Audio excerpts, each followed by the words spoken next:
Mga boys, makinig kayo ha. Kapag may asawa na kayo at may jowa kayo, wag nyo pong gagawin sa partner nyo po. Wag nyong gagawin na yung asawa mo ipalit mo sa pandaliang masarap.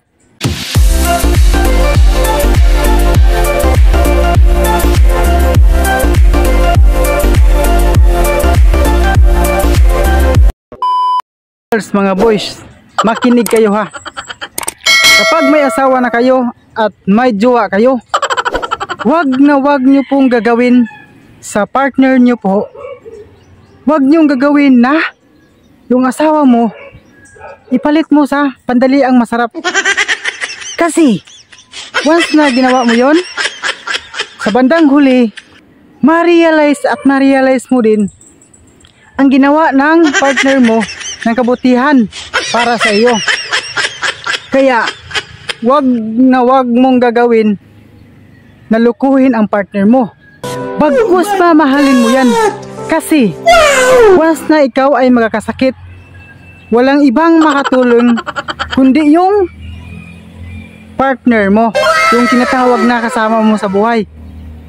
Real talk to. Mismong kapatid mo or sino pa yan, walang ibang makatulong kundi yung partner mo, kasi yung ibang kapatid mo nasa malayo.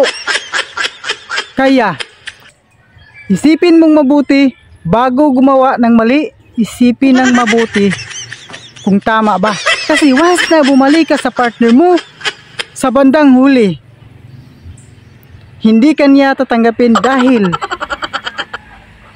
niloko mo na siya.